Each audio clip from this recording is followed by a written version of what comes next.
Olá, meu irmão e minha irmã, você que está aí ligadinho no podcast Conexão com Irlan Melo, hoje recebendo o apóstolo Josué Lopes, da Missão Evangélica Betel. Eu gostaria de te convidar a participar conosco aqui nesse tema tão importante para o nosso dia a dia e também nos acompanhar nas redes sociais. Eu gostaria que você pudesse acessar o seu Instagram, @irlan.melo, para que a gente possa bater um papo também ali no Instagram. Apóstolo, obrigado pela presença, obrigado por estar aqui conosco. E para começar, eu queria que o senhor contasse um pouquinho da sua história. Eu sei que o senhor tem uma história, principalmente uma história missionária muito grande, e também não só na área da teologia, mas também na área da psicanálise. Como é que foi esse seu encontro com Jesus? Muito bem, pastor Irlan, muito obrigado pelo convite para estar aqui. Eu cumprimento neste momento todos aqueles que estão assistindo este programa. Cumprimento os bispos da Missão Evangélica Betel, os pastores, a membresia da Missão Evangélica Betel. Muito bem. Estamos conversando antes de começar o programa e eu dizia para o nosso irmão e amigo que nos assistiu que comecei o ministério muito cedo. Fui consagrado ao ministério com 19 anos de idade. Dia 12 de dezembro, completou 47 anos que eu estou pastoreando. Uau! 47 anos. E nestes 47 anos, nós abrimos várias obras aqui no Brasil, em vários estados da Missão Evangélica Betel, e abrimos também em outros países, como na África e também na Europa, em Portugal, na Espanha, e agora estamos entrando na França. Sou evangelista. O título de apóstolo veio por questão de ser um evangelista nato, um missionário. Trabalho juntamente com a minha família. Minha esposa é pastora Aurora. Meus filhos todos são pastores e minhas filhas são pastoras. Estão todos no altar. Glória a Deus. Tenho um chamado missionário, a pregação do evangelho. Trabalho com escatologia já desde 1974, que eu venho fazendo conferências escatológicas. E é lógico, muitos deixaram de ser dispensacionalista e eu sou dispensacionalista convicto. Certo. Acredito no arrebatamento da igreja, sou pré-tribulacionista, acredito plenamente. E também na área da psicanálise, nós fazemos a clínica da alma. Surgiu depois da pandemia, quando deparamos com algumas demandas da alma, então surgiu o desejo pela psicanálise. E formamos na Faculdade Dínamos de Campinas, que é um curso livre, na verdade, mas estamos aí exercendo e Deus tem abençoado. Mas conta pra gente como é que foi a sua conversão. A minha conversão, eu nasci no Evangelho. Ah, que benção. Eu sou filho de presbiterianos. Olha. O meu avô era um presbítero, digamos, pastor daquela época, presbiteriano. Ele abriu várias obras no norte de Minas, isso há alguns anos atrás. E a minha mãe, missionária, acabou casando com o meu pai. Depois ele se converteu, se tornou um pastor Niquercílio. Eu nasci no Evangelho, 5 anos de idade, eu já estava na escola bíblica dominical. E, pastor, é interessante que sempre eu digo, eu fiz 3 seminários. Mas tudo que eu trago comigo de bagagem foi de escola bíblica dominical. Portanto, a Missão Evangélica Betel é uma igreja que ela leva muito a sério essa questão do ensino bíblico, o ensino da palavra. Escola Bíblica Dominical. Então, levamos muito a sério o ensino da palavra. O senhor falou uma coisa muito importante e que eu tenho para a minha vida também. O senhor disse o que eu sempre digo também. Eu digo que a minha base bíblica foi e é e continuará sendo na escola bíblica dominical. Sim. Foi aquela base, o alicerce do dia a dia, né? E isso é importante. O senhor falou da Missão Evangélica Betel, o senhor é o fundador da Missão Evangélica Betel. Como é que foi fundar uma denominação? O senhor era de outra denominação, abriu? Como que foi esse processo? Interessante, pastor, que eu já fui pastor de uma denominação muito conhecida e tenho muitos amigos nesta denominação. Portanto, o presidente dessa denominação, ele é meu amigo, Quadrangular. Né? Eu tenho um carinho muito grande pela Igreja do Evangelho Quadrangular. Mas em 1989, o Senhor nos chamou para abrir a Missão Evangélica Betel. E nessa época nós já éramos interdenominacionais, digamos assim. Eu já pregava a questão da igreja e falava a respeito de sermos interdenominacionais. E eu estava na Bahia, passando por Ilhéus, foi em 1989, quando eu passava por Ilhéus, orando a Deus numa praia, buscando de Deus uma resposta para o meu ministério, o que Deus queria para o meu ministério. E eu senti Deus falar comigo diretamente. E olha que eu não sou aquele homem de falar que Deus fala comigo toda hora, não. Mas isso aconteceu. Eu estava na praia, à noite, 10 horas da noite, e Deus disse assim, ouvi a voz, volta para o bairro Amazônia, em Contagem, e eu vou começar ali um ministério que vai dar a volta ao mundo. Eu deixei tudo que eu estava fazendo em Ilhéus naquele mesmo dia e fui para Contagem, cidade de Contagem. Deus nos provou se era isto mesmo que nós queríamos. Tive que começar do zero. Quando eu digo do zero, era apenas eu, minha esposa, 2 filhos, e sem ter até mesmo onde morar, para ser bem franco. Começamos em 3 meses, a obra já estava com 180 pessoas. Porque nesse momento o senhor desvinculou do outro ministério e começou do zero. Pedi a bênção e começamos do zero. Entendi. Começamos do zero. E por que o nome? Como é que surgiu o nome? Missão Evangélica Betel. Bom, algumas pessoas me perguntaram por que não colocar Igreja Missão Evangélica Betel. Eu sei que talvez muitos vão dizer assim, mas nós temos liberdade para isto. Mas eu já defendia a tese de que o fundador da igreja, ele fundou a igreja há 2000 anos atrás. Ele é o fundador da igreja. E ele disse, sobre esta rocha edificarei a minha igreja. Então, eu não tenho nenhum direito, já sentia isto, de fundar a igreja, porque já havia igreja, ou então colocar sobrenome naquilo que não é meu. Desde que o Senhor Jesus, ele fundou a igreja, e o nome da igreja é Igreja. Esse é meu entendimento. Me desculpa quem pensa o contrário, mas quando eu coloco sobrenome naquilo que não é meu, eu estou cometendo um erro e trazendo divisão. Porque aí nós já perguntamos de que igreja você é, sendo que existe apenas uma igreja, a Igreja do Senhor. Então sentimos na liberdade de fundar um ministério, porque igreja não. Portanto, os locais de reunião, eu já pronunciei, nós não chamamos de igreja, nós chamamos de os locais de reunião, onde parte da igreja de Cristo congrega. Esse é o nosso entendimento. Finalizando apenas essa parte, o pastor, bom, isso aí da minha parte, eu já defendia realmente essa tese de que o fundador da igreja é o Senhor Jesus e o nome da igreja é igreja. Pronto.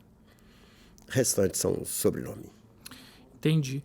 E a Missão Evangélica Betel, hoje, ela alargou das fronteiras de Contagem, do estado de Minas Gerais e do país. Conta pra gente, hoje, qual é a extensão do seu ministério? Muito bem, pastor. Hoje nós estamos em vários municípios mineiros e também dentro do Pará, estado do Pará, na Bahia, estamos em Alagoas, alguns estados, nós estamos em alguns municípios. Dentro de Minas Gerais, nós estamos em aproximadamente, eu acredito, assim, vamos lá, 28 municípios. Nós estamos em várias partes, né? E abrimos vários locais, colocamos ali os bispos dentro da região e os pastores locais, pastoras que cuidam. E em 2016, eu estava dentro de uma loja com a minha esposa, e nós homens somos um pouquinho impacientes, né? Verdade. E de repente meu celular tocou e uma voz assim, um português um pouquinho diferente, um pastor disse assim: o senhor que é o apóstolo José? Falei: sou eu mesmo. Ele disse: Deus tocou que nós uníssemos a nossa congregação com a Missão Evangélica Betel. E como eu sou muito animado, e vamos continuar assim, eu disse para ele: me manda uma foto. E ele mandou uma foto de um templozinho feito a barro, daqueles do interior, feito, chamado de estuque. Certo. E ele colocou até o nome da denominação lá, Missão Evangélica Betel, escrito a carvão, numa tábua. E eu falei assim: olha, me dê o endereço que eu vou aí. Onde você está? E ele disse: anota aí. E eu fui anotar. Ele colocou: Mafambice, Dondo, Moçambique, África. Eu achei que eu tinha entendido errado. Na primeira reunião, porque nós temos reuniões sempre aos primeiros sábados do mês, nós temos reunião de líderes. Nós começamos um trabalho, uma campanha, e eu entrei em 3 aviões, um carro, uma moto, e chegamos lá em Mafambice, um lugar esquecido pela humanidade, vamos colocar assim, pelas lideranças, né? E ali encontrei o bispo Daniel Afonso. Lá ele era o pastor Daniel. Consagramos ele a bispo. E hoje nós estamos com aproximadamente 8.000 membros na África. Aí Só lá em Moçambique, nesse local e outros locais também da África? Malau e Zimbábue. Entramos mais em 2 países depois. E continuamos crescendo na África. Estou retornando agora até Mafambice para fazer alguns trabalhos, consagrar obreiros, pastores, mas tem crescido muito. E também entramos em Portugal. Portugal entramos com uma pastora. Nós tentamos levantar alguns pastores. E alguns pastores até dizem assim: não, Deus não tem o chamado para mulher para ministério. Mas interessante, o pastor Irlan, que nós tentamos, de todas as formas, levantar um pastor para abrir Portugal. Eu cheguei até a ir a Portugal, fui na Europa, e entrei em contato com alguns lá, ordenados pelo Senhor. Quando, de repente, o Senhor levantou uma pastora entre nós, e ela já passou dos 75 anos. E essa pastora, ela viajou para Portimão, em Portugal, e ela abriu a obra, e a obra vem crescendo muito. Uau. Nós temos ganhado vários portugueses, e ela tem feito um grande trabalho. Já fui 3 vezes. E ela é portuguesa ou brasileira? Brasileira. Olha. Agora é portuguesa. Cidadã, né? Agora é cidadã portuguesa. Mas ela saiu aqui de Contagem, Esmeralda, essa região aqui, e está lá fazendo uma grande obra. Ela que está entrando na França, agora com a graça de Deus. Nós precisamos de pessoas disponíveis. Sim. Está disposto e disponível, né? Sim. E se ela está disponível, o Senhor usa quem Ele quer. Exatamente. Da forma que Ele quer. Agora, o ministério é um ministério episcopal. Sim. Sim. Eu gostaria que o senhor explicasse o que é esse ministério episcopal. Qual é a visão que vocês têm? Muito bem. Nós tínhamos que escolher o sistema do ministério.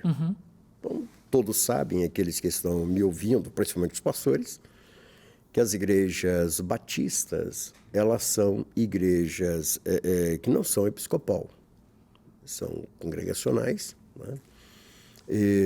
A igreja episcopal, o governo parte do bispo, do apóstolo e do pastor local. Uma igreja congregacional, 50% e mais um dos membros é que tomam a decisão. Então, no caso, são os nossos irmãos batistas e outras denominações que também pertencem a esse sistema. Nós participamos de um regime episcopal, como tem algumas denominações que têm o regime episcopal. Então, comecei dentro da denominação, quando fundamos, como pastor. E nos primeiros meses, nós começamos a fazer pastores. E começamos a consagrar pastores. fundei um seminário por nome Instituto de Capacitação Teológica Betel. Então, fizemos os primeiros pastores e pastoras.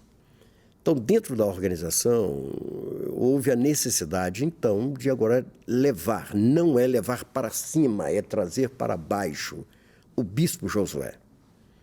Porque numa empresa você sobe, no ministério você desce. Uma hora o que serve, né? Você desce. Então eu tinha que descer um degrau. Entendi. Para servir pastores.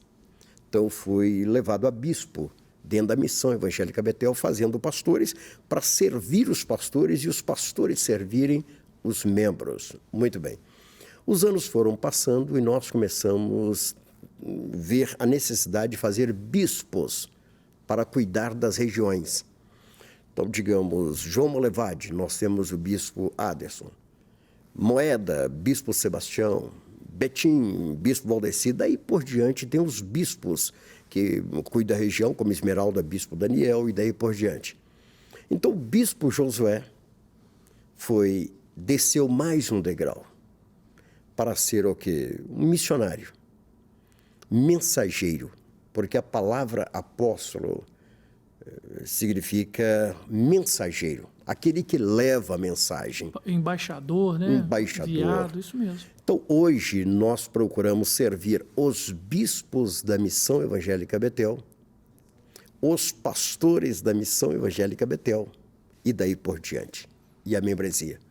E nessa organização que o senhor está dizendo, hoje o senhor tem uma noção de a quantidade de bispos e apóstolos, não, bispos e pastores que está sob a sua responsabilidade? Nós temos lá no site www.missãoevangelicabetel.com.br, está chegando uma faixa de entre missionários, pastores e bispos, ultrapassou 500 homens. Uau! Então, isso é interessante, apóstolo, porque o senhor, em determinado momento do seu ministério, o senhor estava pastoreando ovelhas. Sim. Sim. Em determinado momento, o senhor passou a pastorear pastores. Sim.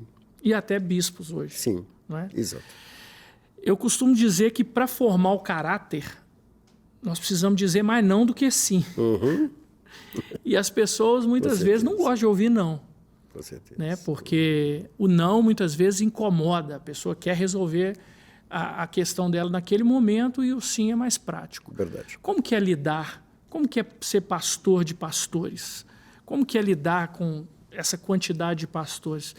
O que o senhor pode dizer da diferença entre pastorear ovelha e pastorear pastores? Pastor Erlan, interessante que eu conheci muitos ministérios durante estes 47 anos. Certo. Meu pai partiu para a eternidade como um pastor sofredor. Certo.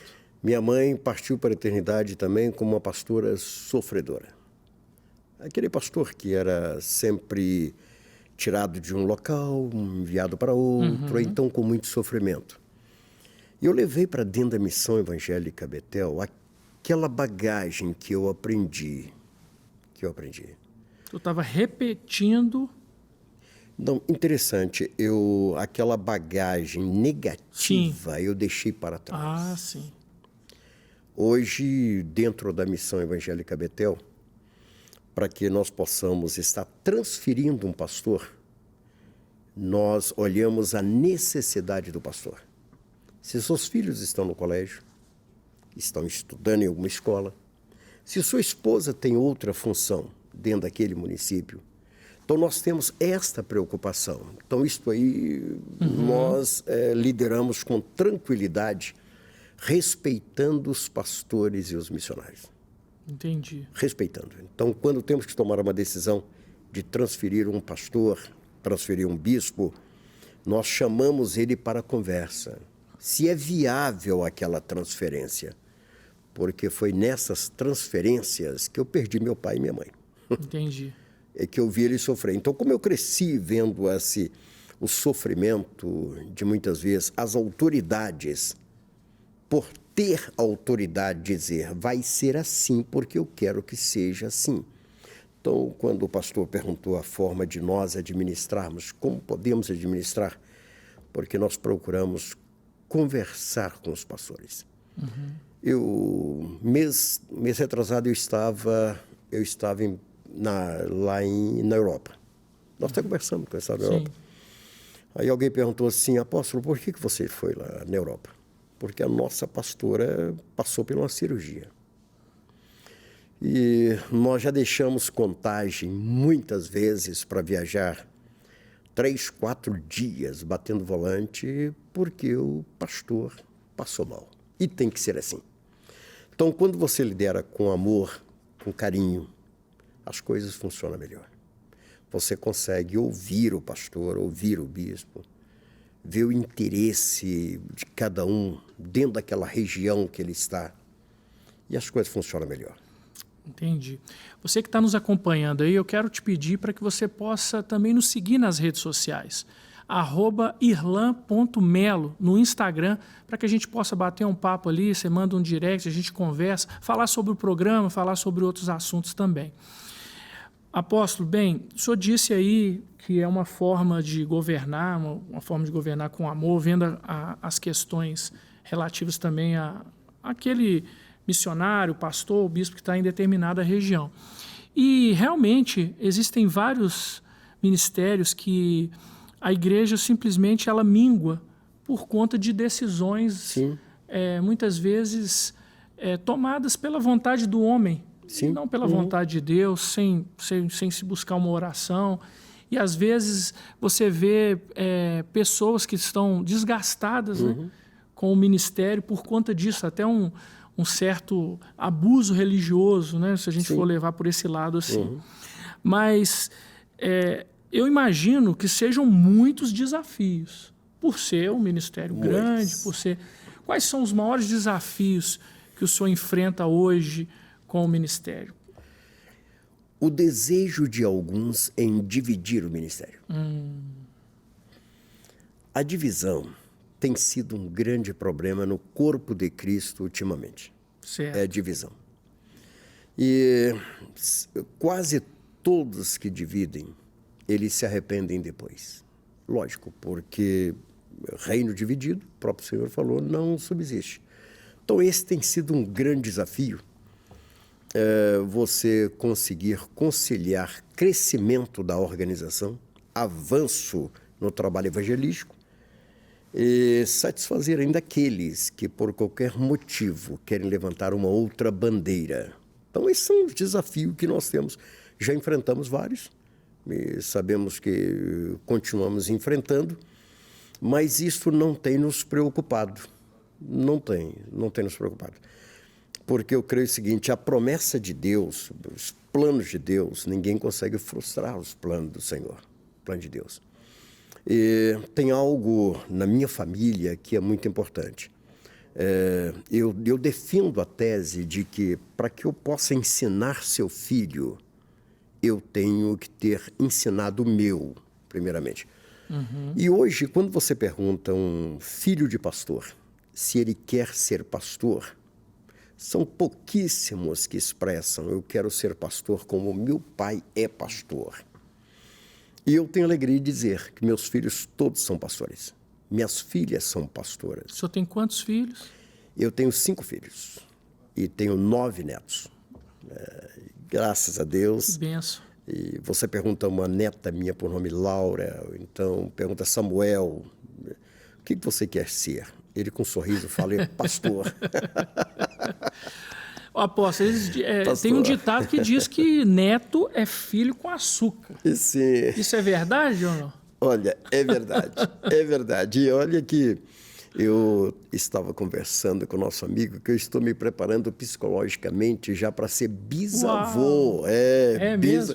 Eu tenho uma neta com 24 anos de idade, tenho um neto com 19 anos, empresário, e daí por diante, né? E aí vem os netos aí com 10 anos, 15 anos, e daí por diante. Você vê, né? Falou de netinho, o sorrisão já abriu. Lógico, lógico. eu tenho a netinha mais nova, chama-se Júlia, né? Certo. Tem 3 meses, que a Júlia. Quando a mamãe dela, o papai dela me comunicou que ela vai receber vacina, vai ter que ser vacinada hoje, Aí dá aquela dor no coração, fala assim, não daria para me vacinar em lugar dela, não? Mas é isso, legal. né? O carinho de gente aí. Como o senhor tem as missões tanto no Brasil, quanto na África, como na Europa, existe uma diferença no tratamento dessas igrejas, ou por conta da cultura que elas estão inseridas, uma maior ou menor dificuldade em relação à pregação do Evangelho? O que o senhor pode contar aqui para a nossa audiência sobre os desafios de um ministério fora do Brasil? Pastor, quando você é pastor apenas no Brasil, aqui se pergunta o seguinte, a sua igreja ela é pentecostal, neopentecostal ou tradicional? A sua igreja é uma igreja que tem doutrina, usos e costumes ou não? Então, nós ficamos neste campo aí. Quando você vai para Mafambice, quando você vai para Dondo, quando você vai lá para Moçambique, você vai enfrentar desafios diferentes.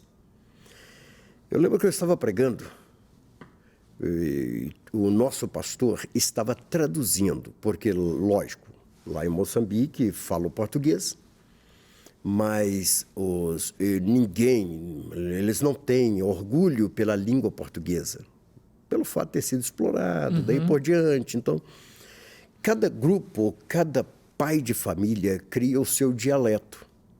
Então, você encontra, digamos, dentro de Dondo, lá em Moçambique, você encontra vários dialetos. Então, para você pregar se torna difícil, porque você saiu de um bairro, digamos, só para entender, de um bairro para outro, é o dialeto. Então, vamos entender. Mas lá o Senhor colocou no nosso caminho o pastor Daniel, que agora é o bispo Daniel, e em 2016 eu estava pregando, e quando eu pregava, ele traduzia para aquele grupo de pessoas, né? Certo. E eles chamam Deus de Molungo. Então, quando eu dizia Deus, ele falava Molungo, Deus, Molungo. Quando eu disse assim, o Filho de Deus, houve silêncio no meio dos pastores neste congresso. E eu perguntei, por que o silêncio? E ele me disse, eles estão perguntando se Molungo teve filho. Eles não sabiam do Filho de Deus. Olha só. Não sabiam do Filho de Deus. Então, adoram a Deus neste local que eu conheci, que eu chamo. Adora a Deus, glorifica a Deus, canta louvores a Deus, mas não conhece Jesus. Olha. Não havia falado em Jesus. Naquele instante, tinha mais ou menos faz umas 5 horas que eu estava pregando, porque eles são muito animados. Fechei a Bíblia, coloquei de lado e comecei do zero a explicar quem era Jesus, o Filho de Deus. Naquela noite eu tive que mandar cortar madeira, fazer uma cruz, levar para dentro do templo para explicar sobre a morte. Exemplificar para eles. Sim, sim.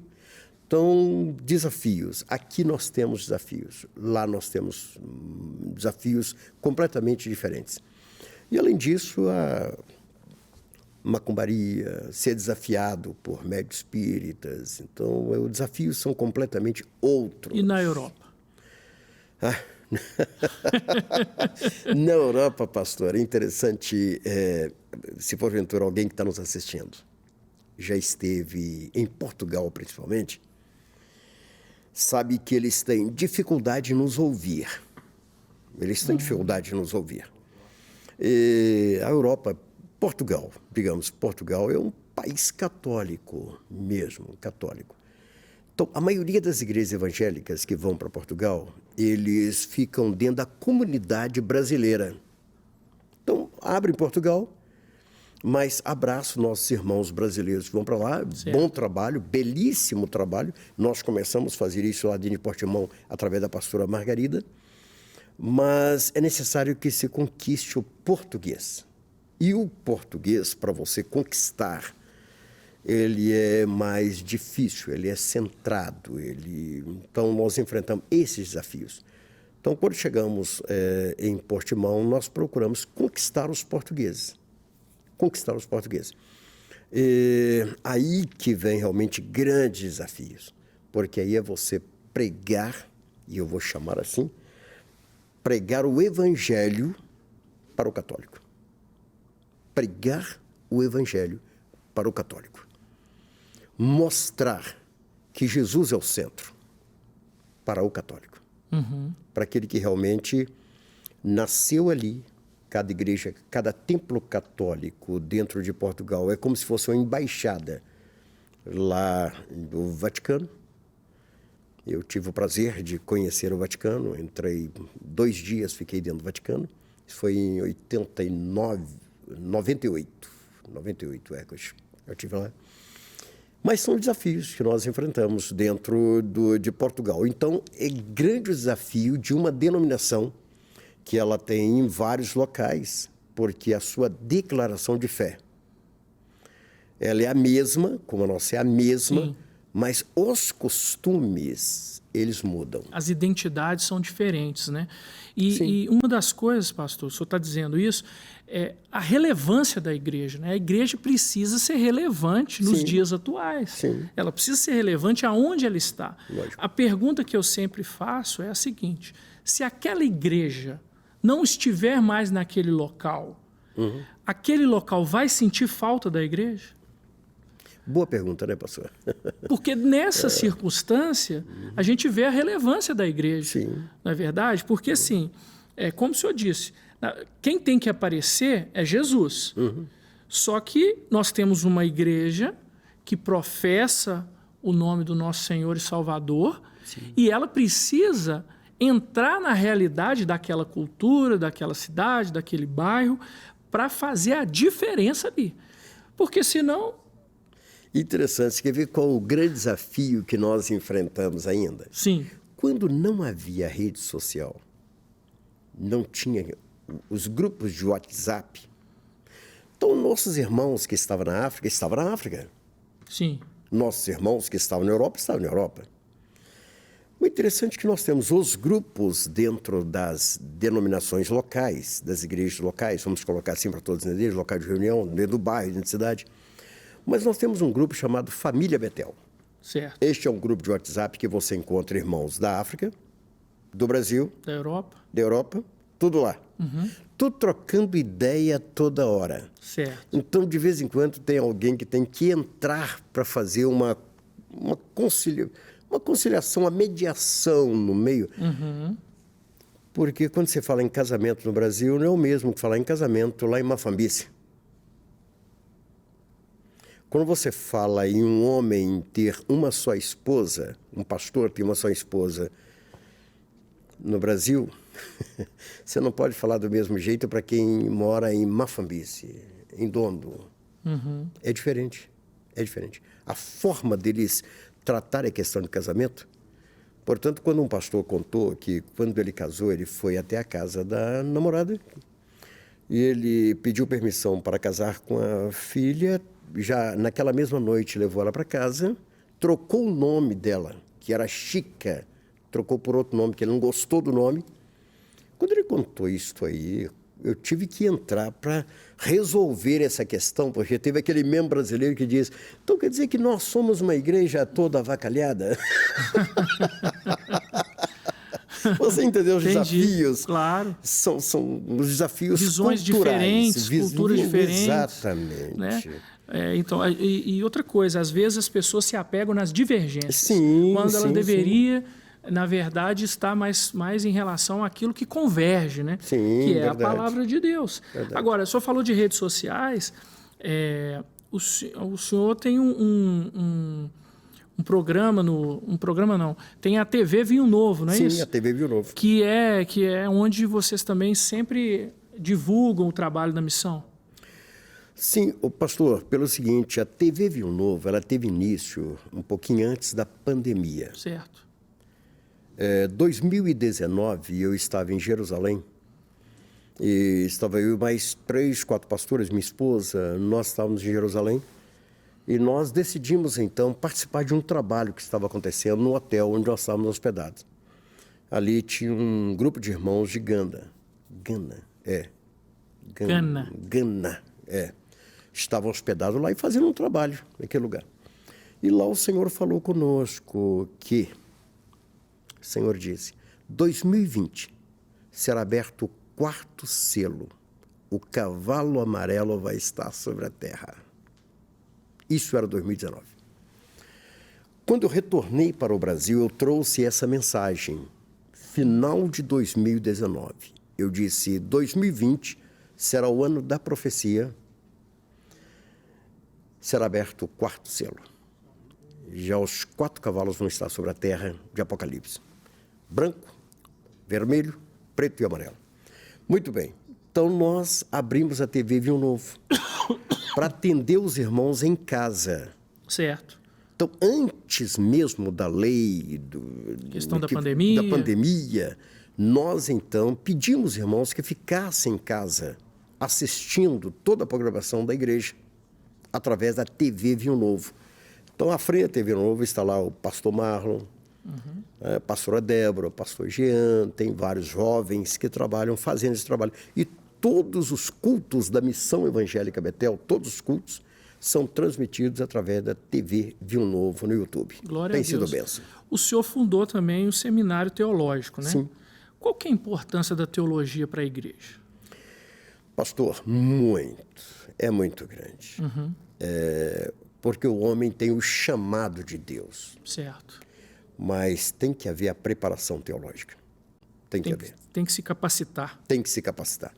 Então, o nosso seminário, ele prepara o pastor com 36 matérias, que eu vejo que é necessária.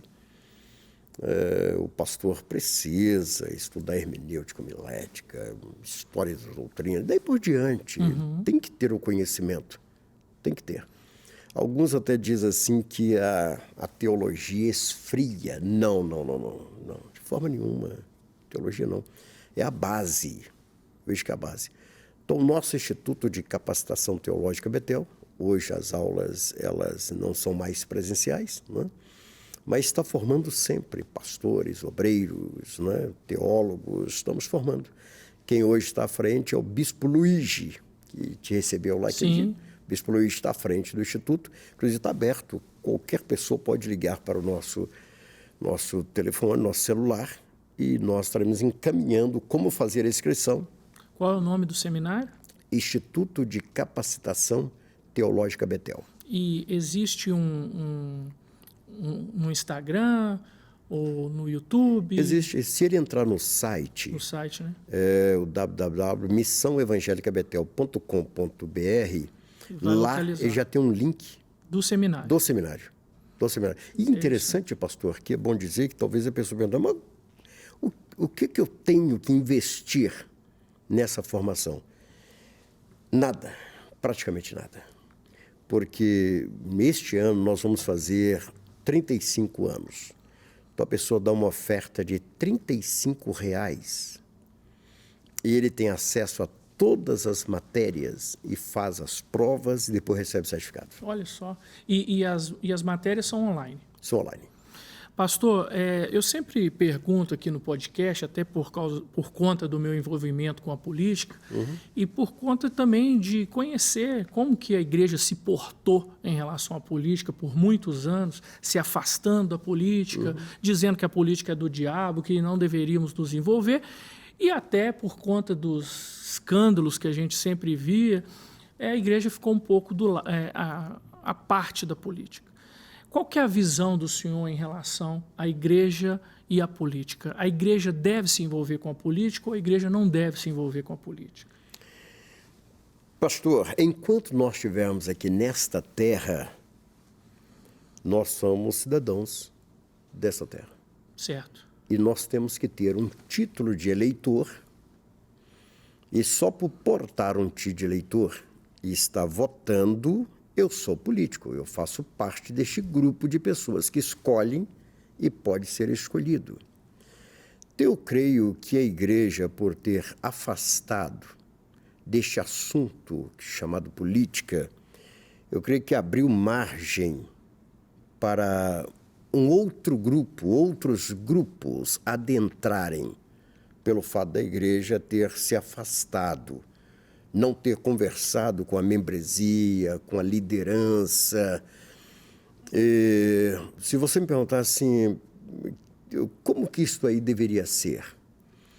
Eu hoje, eu digo hoje, não é alguns anos atrás, não. Eu entendo que o pastor que está à frente de um rebanho, pastoreando como presidente, o titular de uma igreja local, eu acho que não deve se candidatar, não. Não, ele deve continuar no altar. Este sim. Mas ele, sim, ele tem o dever de orientar a membresia, quem sabe um diácono, um presbítero, no caso quem tem os presbíteros, missionário, um irmão, um empresário dentro da igreja, aquele que tem afinidade com o Senhor, para que ele possa trilhar este caminho. E a igreja, ela se envolver dessa forma. Eu não digo o apóstolo Josué deixar o seu trabalho evangelístico, deixar o seu trabalho de crescimento de obra e envolver diretamente. Hoje não, eu já tive um pensamento contrário há uns anos atrás. É bom que eu deixo bem claro que os bispos da missão estão me assistindo e vão dizer, apóstolo, essa não era a sua postura alguns anos atrás, mas eles sabem que não era a minha postura. Não era. Mas hoje defendo a tese que a igreja, sim, deve se preocupar com a questão política do país. E quem são as pessoas que a membresia está votando e ser orientados a isso. Deixar em liberdade, sim, mas ser orientados. Até porque nós temos princípios e valores que estão pautados pela palavra de Deus. Sim. E, por mais que o Estado seja laico, ou seja, o Estado ele não deve favorecer nenhum tipo de religião, mas as pessoas que são eleitas, elas têm suas convicções. Sim. Não é? E muito melhor seria se nós tivéssemos pessoas ali que têm as nossas convicções. Com certeza. Não é? Eu vejo também, pastor, que o senhor... a missão tem clínica de recuperação. Sim. Não é? Onde está localizada essa clínica? E isso também não tem um pouco a ver com a política? Sim. Nós temos 2 bases missionárias. Nós colocamos o nome dessas chamadas casas de recuperação de base missionária. Certo. Porque nós percebemos o seguinte, que ficar tirando uma pessoa da rua, deixando alguns meses dentro de uma casa de recuperação, retornar ele para casa e ele não ter uma libertação, e não ter, digamos, uma linha a seguir, eu acho meio inviável. Então nós colocamos base missionária. Nós estamos em Joatuba. Certo. Lá em Joatuba nós temos 2 bases missionárias em Joatuba. Uma chamada Tenda de Abraão, que ali está o pastor Gerson e a sua esposa Solange, pastora Solange. Certo. Os 2 estão cuidando da Tenda de Abraão e dessa base missionária que nós temos. Sim, eu vejo que tem que haver esse envolvimento, apesar de que nesses locais nós não temos nenhum envolvimento diretamente. Sim. Mas o senhor consegue funcionar? Consigo. Agora eu pergunto, não sei se o senhor sabe, em Belo Horizonte, quantas clínicas de recuperação existem, o senhor sabe? Não sei. Ao que me conste, nenhuma. Nenhuma. Por quê? Não é política da cidade. A cidade não vê isso com bons olhos. Entendi. É por isso que nós temos lá em Joatuba, Ribeirão das Neves, Caeté, Santa Luzia. As clínicas, mesmo de igrejas que estão aqui em Belo Horizonte, elas têm que sair de Belo Horizonte. E isso tem a ver, infelizmente, com a política. E que bom que... não sabia, viu, pastor? Eu não sabia. Esta é a informação. Sim. Por quê? Porque nós precisamos, então, entender que a política permite ou não a existência disso. Como, por exemplo, lá na Europa, que eu sei muito bem, existem locais onde você não pode ter uma igreja evangélica. Sim. Você tem que ir para determinada região, porque naquela outra não pode. Algo que nós não temos aqui em Belo Horizonte, né? No Brasil em si. Sim. Apóstolo, o senhor já tem uma caminhada com Deus há muitos anos. O senhor já teve várias experiências, mas eu queria te fazer uma... Se o senhor pudesse contar para nós, para a audiência que está assistindo aqui, qual foi a sua maior experiência com Deus? O senhor tem uma experiência que o senhor gostaria de compartilhar conosco aqui em relação à sua vivência cristã? Tenho. Interessante, pastor e demais irmãos que estão nos ouvindo. Eu tive uma experiência fantástica com Deus, foi uma resposta de Deus em 1997. Nós tínhamos apenas 3 locais de reunião e eu estava lá na sede. Simples. Nem o piso nós havíamos colocado ainda.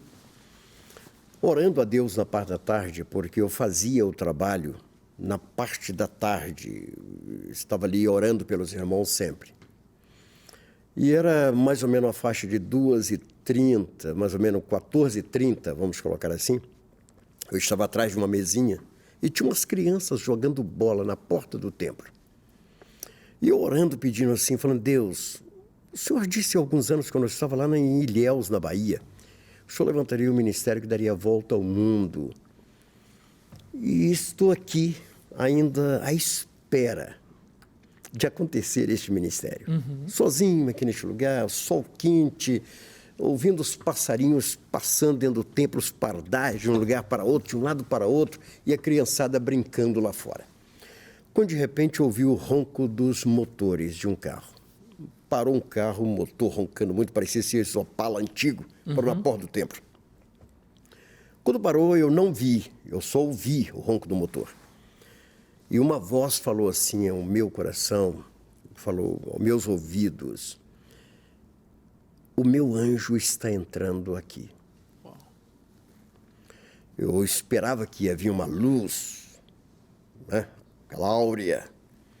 Entrou um senhor negro, de 1,80 m de altura aproximadamente, vestindo um macacão, bota de mecânico e cheirando a graxa. A hora que ele entrou, boné na cabeça, falei, Deus, será que eu ouvi errado? E veio a confirmação, o meu anjo.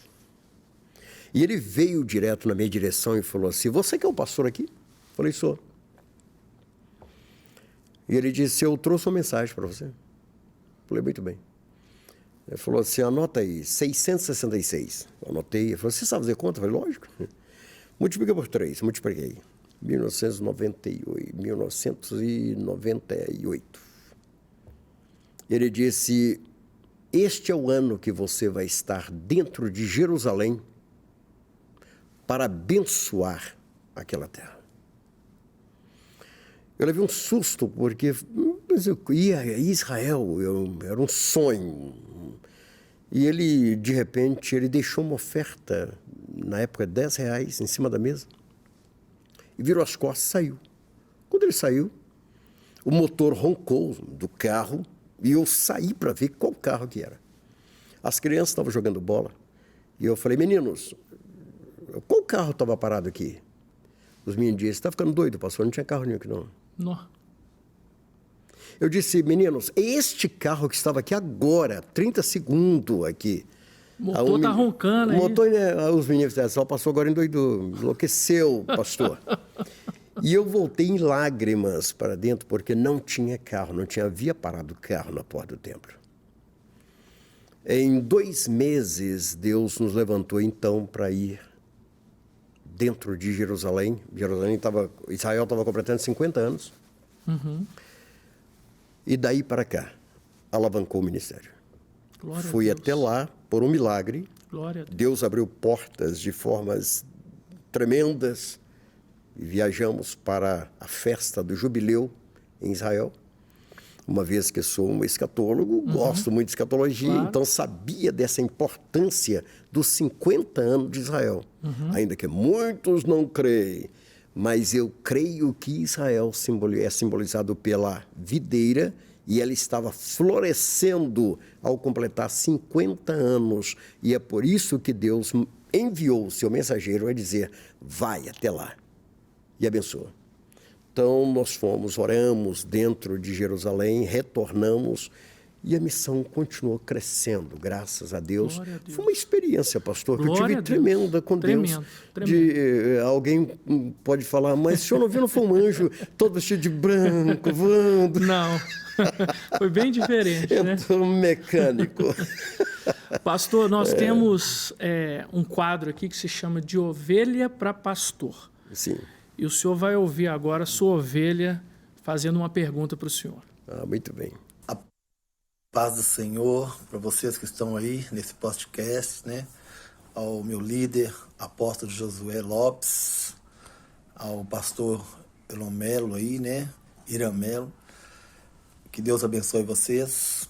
Eu queria, neste momento, aproveitar a oportunidade aí do meu líder aí, dizer para ele que nós queremos, né, diante da revelação que Deus deu para ele, desse ano de 2024, né, o ano da santificação, que ele pudesse falar um pouquinho, né, para nós, que Deus colocou no coração dele através dessa revelação, né, e dizer para ele que nós esperamos ele lá na cidade de Birité, né, junto conosco lá para estar ministrando um dia para nós.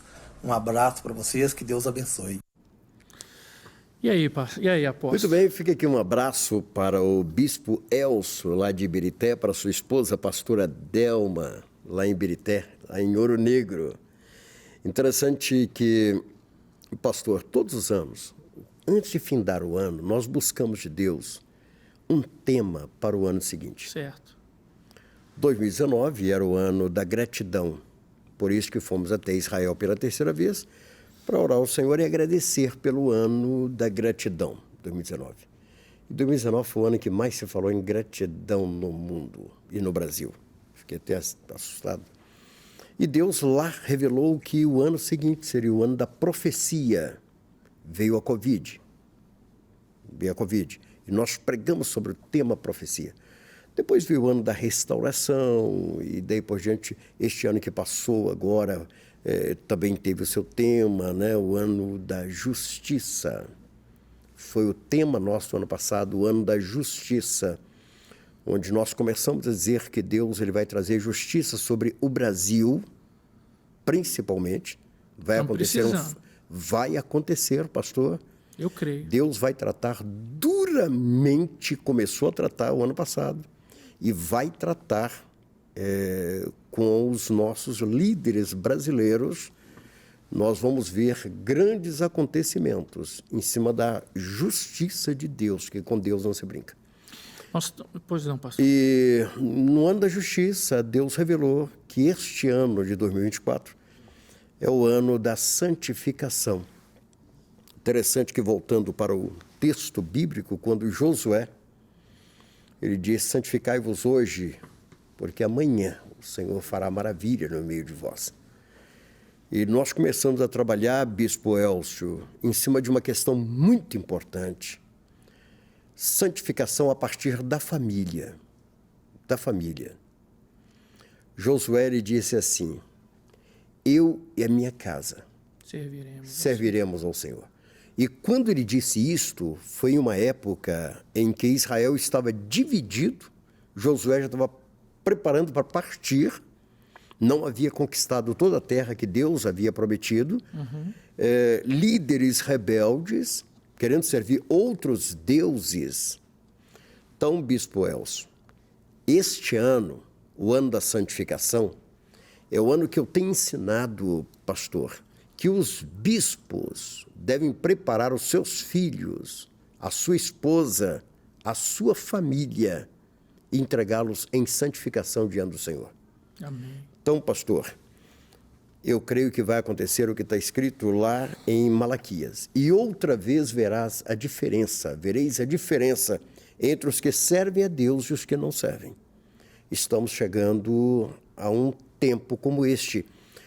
E dentro ainda desse contexto aí, antes dessas últimas eleições para presidente, faltava 15 dias para as eleições. 15 dias. Eu estava na cidade de João Molevade para fazer uma conferência. Eu fiquei num hotel em João Molevade, esperando chegar o momento e descansando um pouco. E o Senhor ordenou que eu levantasse e lesse o livro de Abacuque. E durante a leitura, o Senhor mostrava aquele texto: até quando, Senhor? Até quando nós vamos ver a injustiça?